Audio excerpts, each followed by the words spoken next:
How to fix Threads account disabled. Hello guys, if you want to fix this problem, click settings and click app management and click app list.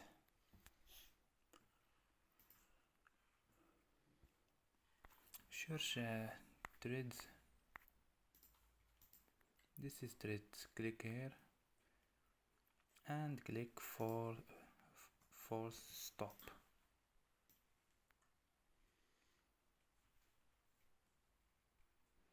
And after these steps, click storage and click clear data and click clear cache.